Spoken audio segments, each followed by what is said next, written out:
मान्यवर, मैं ये जरूर कहना चाहता हूं,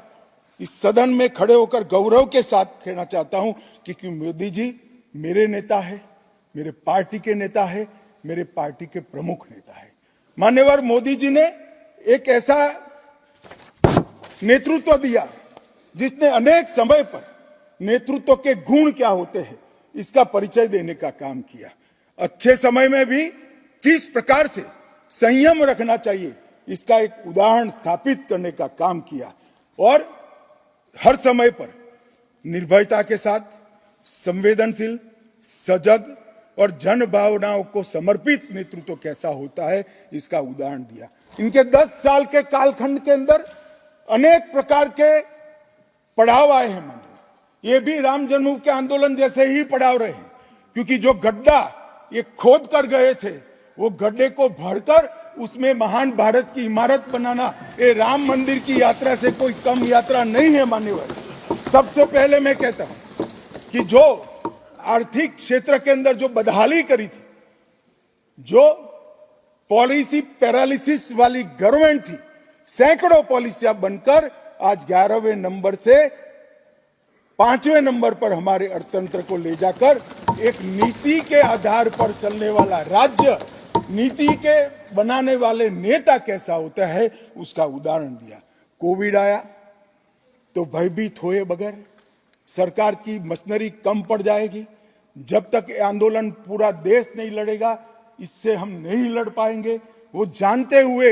एक मोर्चे पर वैक्सीन का इनोवेशन का काम चालू रहा, दूसरे मोर्चे पर हेल्थ इंफ्रास्ट्रक्चर का अपग्रेडेशन का काम चालू रहा, तीसरे मोर्चे पर हर गरीब के घर में अनाज पहुंचाने का काम चालू रहा, चौथे मोर्चे पर जो कोविड के दर्दियों की शुश्रूषा कर रहे थे उनका नेतृत्व करने का काम चालू रहा और 5वें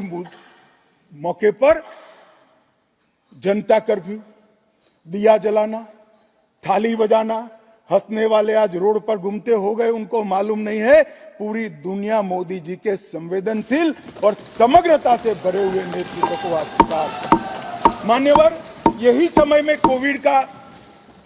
पड़कार भी आया, यही समय में 62 की तरह चीन ने अपना मुंह दिखाना शुरू किया। दृढ़ता के साथ नेतृत्व छाती सीना तान कर खड़ा रहा, हिंदुस्तान की 1 इंच जमीन नहीं।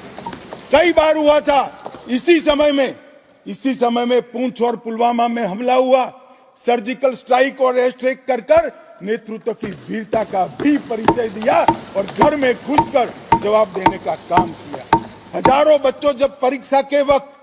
आत्महत्या करते थे, ट्रेस में आते थे, मनोरोग के शिकार बनने थे,